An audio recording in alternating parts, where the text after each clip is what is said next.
The Séamus Ennis Arts Centre first opened its doors in October 2001.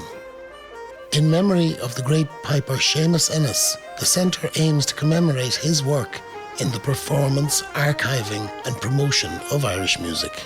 Through concerts, workshops, education, festivals, media and other events, the Séamus Ennis Arts Centre provides a platform where works by those whose mastery and love of Irish arts can be explored, and their contribution to their art forms safeguarded and made accessible to future generations.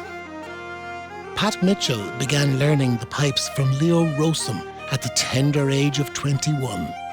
Although there was no Irish music in his immediate family, it rapidly became a lifelong passion.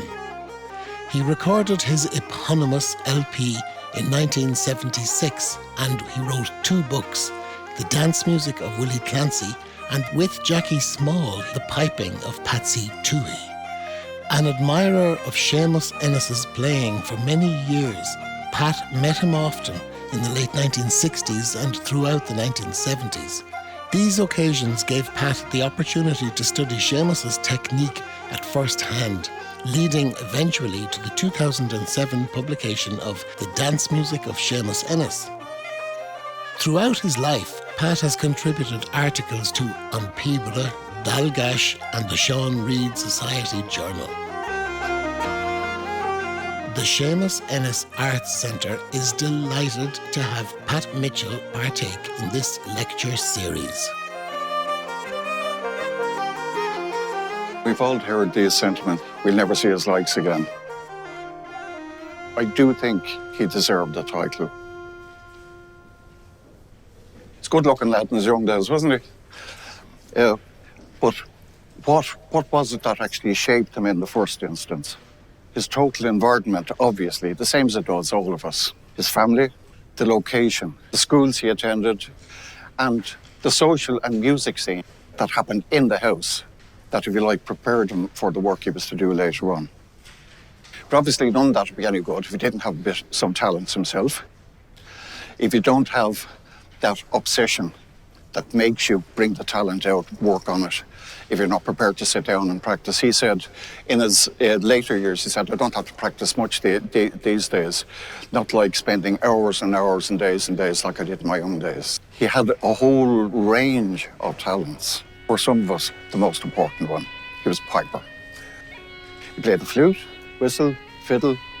His language skills were phenomenal. He had effectively all of the Irish dialects. He could converse in all of the Irish dialects. Not only that, but he picked up a bit of Scots Gaelic as well, enough to do some serious work in Scotland. The first time I came across him was on the Bonny Bunch of Roses. I hadn't the faintest idea what Irish music was, and certainly not what piping was at the time, but it sounded good.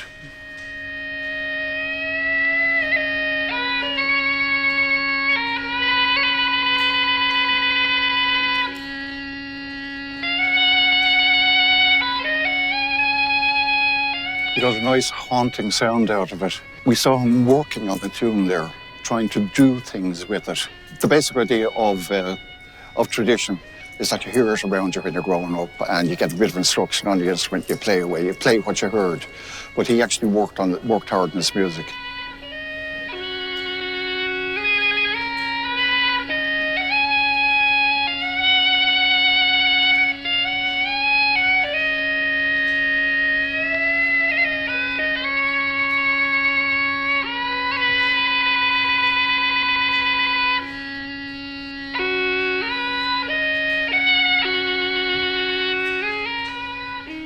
As we know, he was a great collector. He left a great legacy behind him. He sang, recited, he wrote his own scripts. He was, as they say in these parts, a Trojan cyclist, and it also has to be said, a Trojan drinker.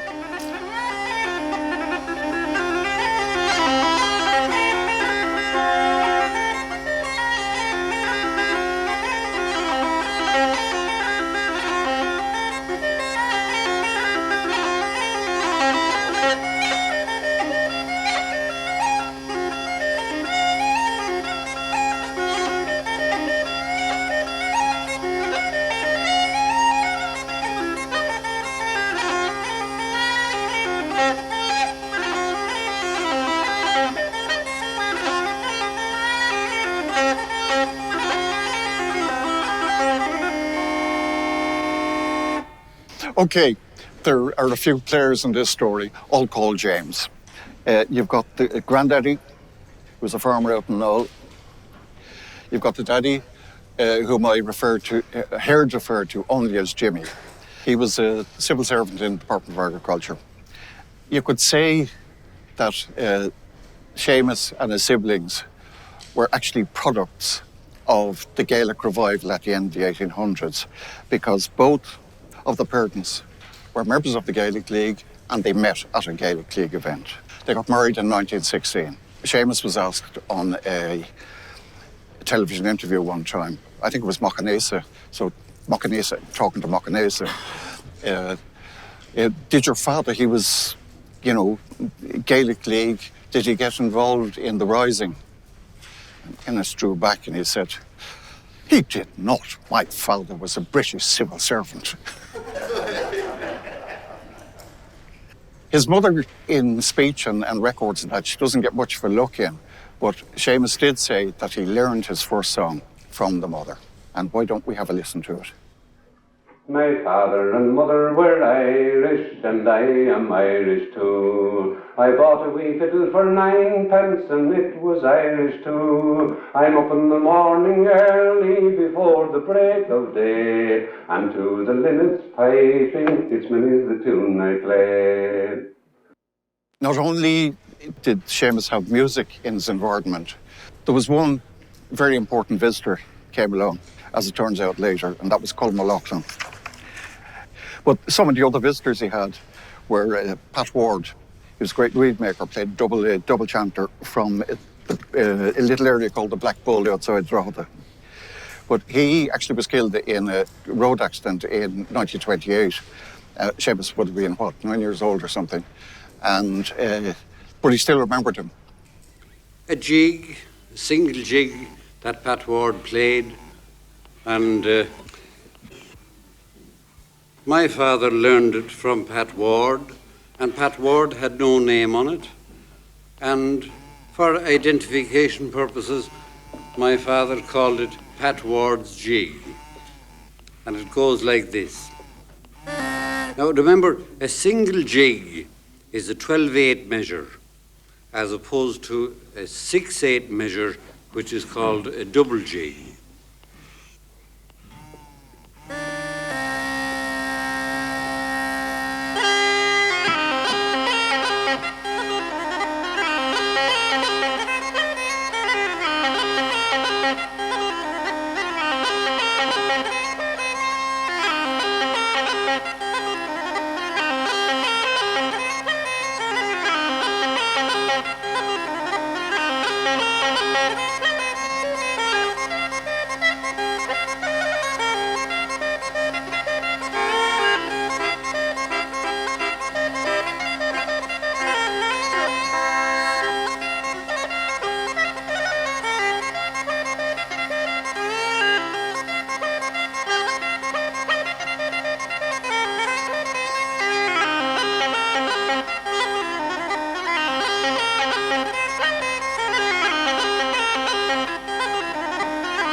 Location was very important to him.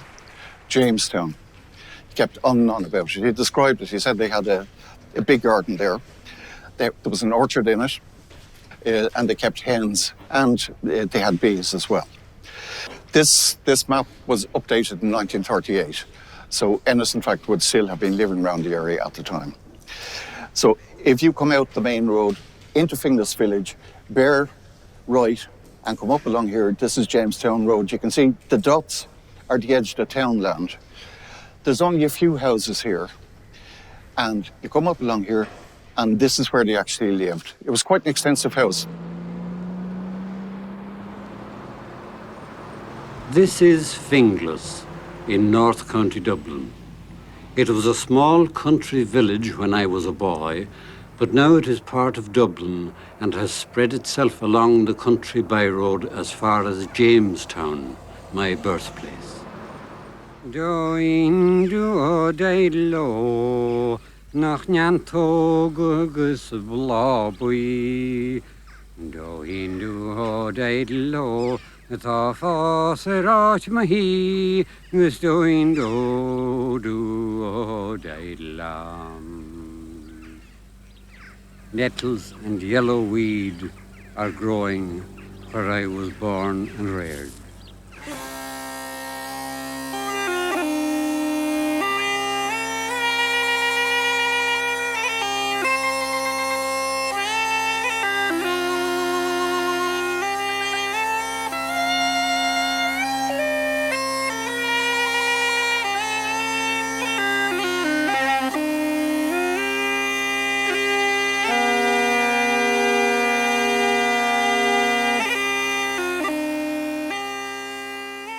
Séamus started with the nuns in the convent in Finglas. He started there, but he went off to a fee-paying school, Belvedere College, stayed there for a year, and from then to the Central Model School, which is actually located in Mulber Street, right beside where Breandán Breathnach's office was at a later stage. From there to Willie, where he sat his leaving, which he said he didn't think he passed, but he said it didn't matter as long as you'd done your leaving, that was all you needed anyway. He then went to Durr's Commercial College to study to have the skills to be a proper civil servant. Can you imagine it? He actually sat the exam for an employment exchange clerk and failed, wasn't called. He said he missed it by one place. And all we can say is thanks be. Imagine what the country would have lost if he'd gone into a permanent and pensionable job and settled down into that. He wouldn't have been the same man.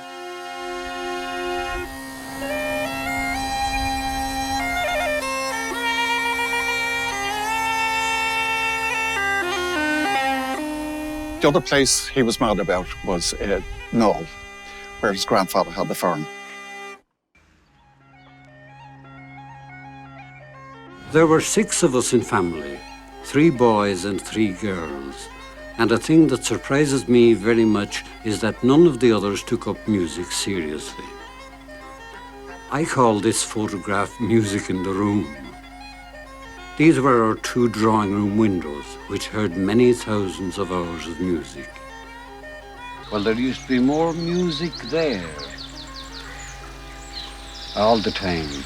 My father played the pipes, and there used to be fiddle players, flute players, accordion players, and everybody coming to the house. And there used to be music at night in the house then.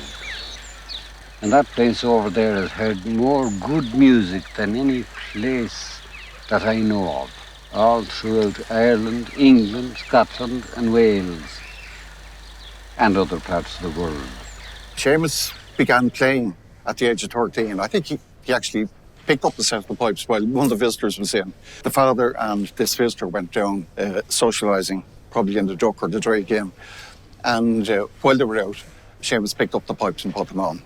So it was at that stage that Jimmy gave him some little bit of a help in getting started. But really, it seems to have been absolutely minimal instructions. He showed him the basic fingering on the chanter. He threw him a copy of O'Neill's and showed him how to read the music, and basically said, on you go after that. My mother heard me when I started playing the pipes, and she heard me playing a wrong note.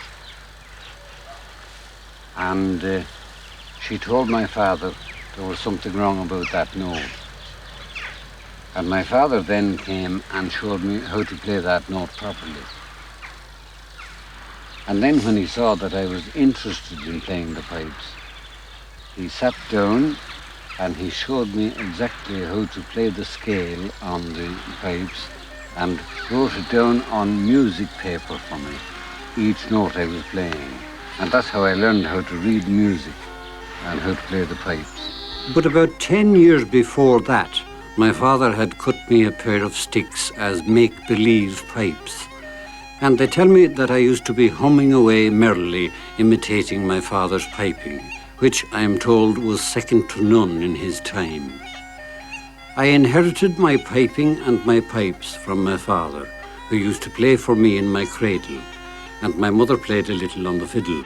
Now, the thing is, Jimmy seems to be in a fairly hard taskmaster. In an interview, Séamus was asked one time, "Ken sorte tahar? Oh, fair on dírach agus an géir on hain is so meha dana agus to the faste. Ach an year sin. Fair on sport to the guloder.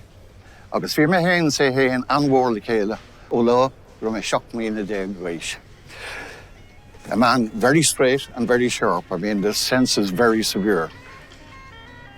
If you were bold and you were child. But after that, very playful or amusing man in company, and we were very close from the day I was 17. His piping was a synthesis of all that was best in the piping of the old men who were brought to Dublin by the early Oireachtas musical festivals.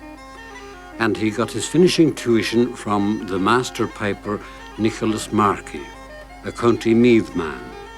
Late in life, he was a curator of a men's lavatory on the North Circular Road, behind the Mater Hospital. He had a little office in this emporium where he gave my father his tuition. At the sign of the Three Candles, printers and publishers in Fleet Street, Dublin, I learned more and more about music and song from Colm O'Loughlin, now gone to his reward. He taught me how to write the tunes of the slow songs so well that when I'd hear a song sung, I'd automatically visualize it on paper. This, in turn, qualified me for the post of folk music collector with the Irish Folklore Commission, now the Irish Folklore Department of University College Dublin. The songs and stories in these manuscripts I collected with pen and paper and a push bike, travelling north, south, east and west in all weathers, for it was during the war years. His first trip was cycling from Dublin to Connemara to write down, listen to singing and music and just write it down on the spot. So it's great to see there's, written down evidence of how much the man actually loved and accepted the stuff he was doing. It wasn't just a job. And really, he was doing the very same as our good monks did 1,500 years ago. They were writing down what they valued, so it would be there for future generations. I went to see the world rage when only 16 years of age. A steerage passage I engaged on a ship called Iron Duke. I went on board at Dublin's Wall, being southward bound for Transvaal. I had a friend from Owenascall and one from Donnybrook. But that's only a joke now as far as this is concerned. Here I am again. I left here in 1946 and I wasn't southward bound. I was northward bound for Scotland, the Highlands and the Hebrides.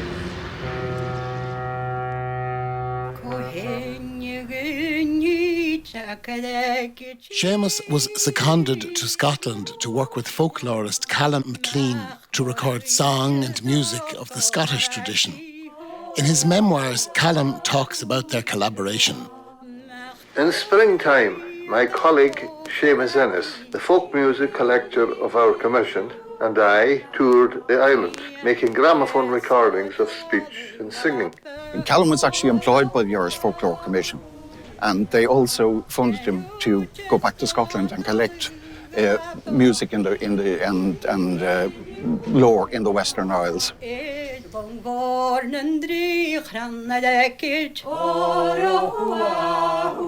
One beautiful night we motored to Owlacurry Schoolhouse.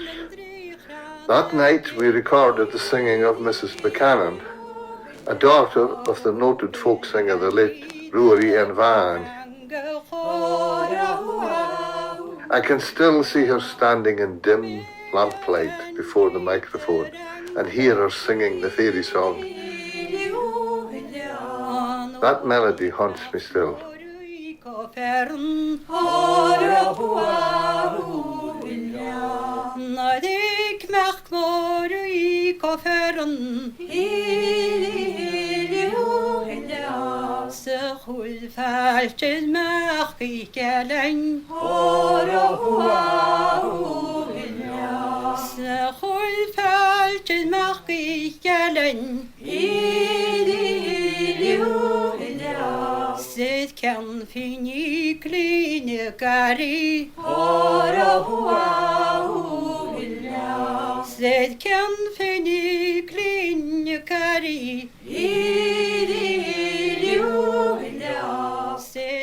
You know what contract is? Is anybody in the room can do it? It's basically a sort of a cross between, as Colm said, humming and lilting. But each sound is, as Andy Conroy said, represents a movement that the Scots piper does on the chanter. And it was passed down, the skills of piping were passed down in Scotland through contract.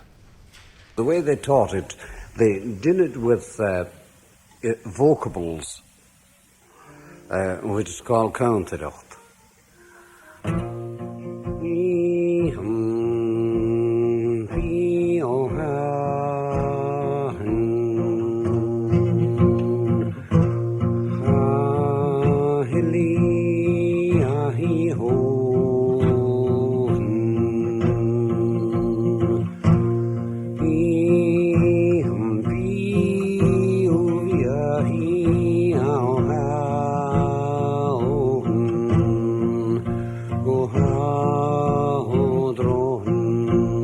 He loved the music. There's no doubt about it. And I think if we look at the last thing that Colm had to say about him. Séamus Ennis had come across from Dublin and had never before heard counterach. That night, however, Neil Angus MacDonald, schoolmaster of Eldacary, a piper also and the son of a piper, kindly made 2 complete recordings of counterach. I had lived long years in Ireland, but I had never seen an Irishman entranced until that night. And I spent 6 months out there. That was the winter of 46-47.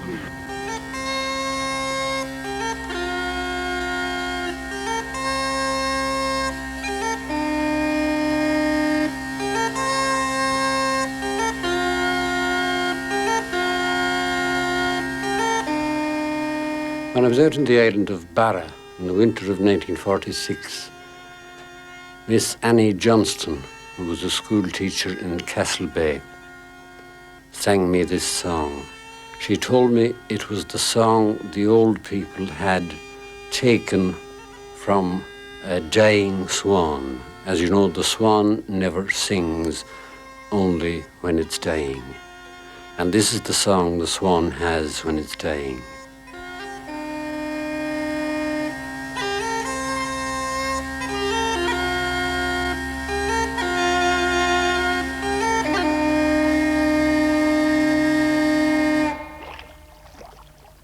Kiviki, kiviko, kiviki, kiviko, kiviki, kiviko, kiviko, kiviko. Machasandu, machasandu, machasandu, smihin gregel. Kiviki, kiviko, kiviki, kiviko, kiviki, kiviko, kiviko, kiviko. Crachet monet, crachet monet, crachet monet. Smihin in yerin, Kiviki, kiviko, kiviki, kiviko.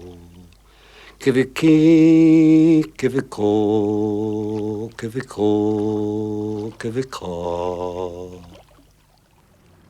He married Margaret Glynn in 1952 at the top of his popularity, and they had two children, Catherine and Christopher. Both my children take music quite seriously. Christopher, now 20 years old, plays whistle, fiddle and guitar and sings a ballad, whilst Catherine has a scholarship on the organ at Oxford University and gives recitals periodically there.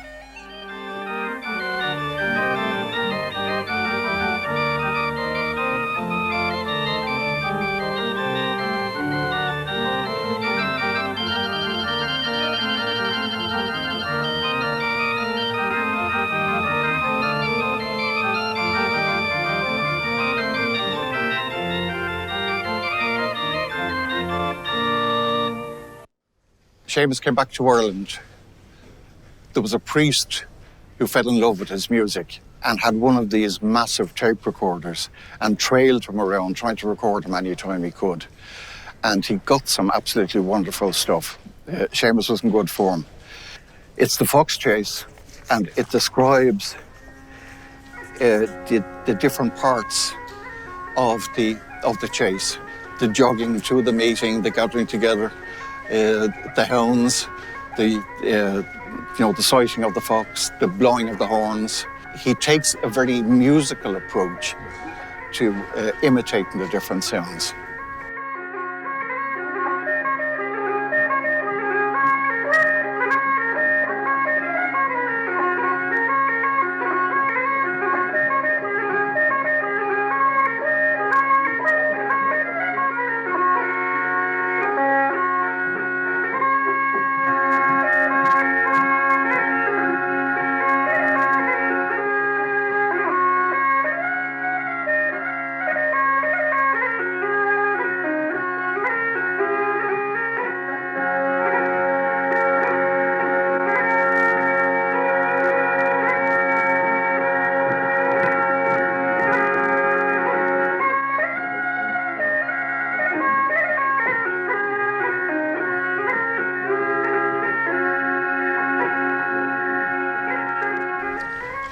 And of course, occasionally the biter was bit. You had people come along and actually collect music from Séamus himself. And what was it, George Picco and Gene Ritchie were over recording music in Ireland, and Séamus was their main target. A key figure in the American folk revival, Gene Ritchie was a collector of near-forgotten songs of the people. Although she never became a household name like Peter, Paul and Mary or Joan Baez, Ritchie sang and recorded many albums in her own Appalachian style, and she was awarded the National Heritage Fellowship, the highest honour for folk and traditional arts in the United States. A keen collector of folk music, her goal was to preserve the rich tradition of the Southern Appalachians. She even travelled to Ireland and Britain to research the origins of the songs that she had heard in her own home as a child. She came to Ireland in the early 1950s, both with the collector Alan Lomax and with her husband, the photographer George Piccow. On these trips, Séamus Ennis became both their guide and a subject of their collecting. These photographs capture Séamus Ennis in his prime, full of characteristic humour and charm, just as he was beginning his time with the BBC in London.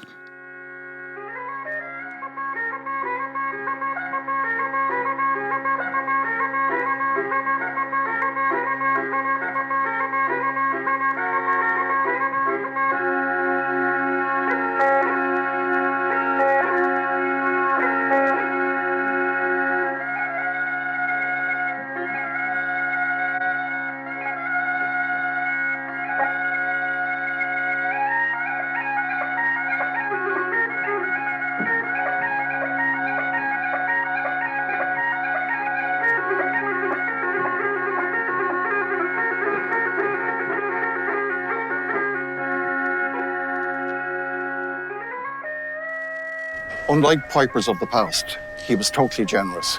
I mean, you could say it was his generosity led to my being able to go through and analyse what he was doing. And by the way, that book is totally useless. It's too complex unless you actually have the sound recordings. The reason why I use so many commercial commercial recordings as I could, because my idea is that if you're listening to Séamus playing and you're curious about something, go in, see what I've written in the bar there. If you agree with it, play it. If you're looking at that and listening to something and you say, Jesus, Mitchell got it wrong, I've no problem with that whatsoever. I mean, there's millions of bits of fly dirt in this. Or there's little indications of silences. I mean, they're right through it, stuff like that.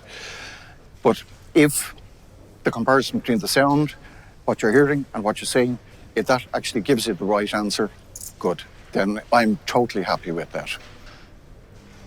I'd like to quote something I wrote about 10 years ago, if you don't mind, just before we finish. And it's tied up with the, never seeing his likes again.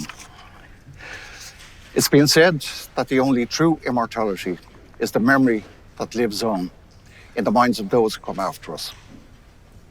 If that is so, then every time a piper plays an Ennis tune, or is struck dumb by a recording of his playing, or a researcher inspects the great legacy from his Folklore Commission days, or a record buff marvels at the BBC collection from the 1950s, then Séamus Ennis will live on.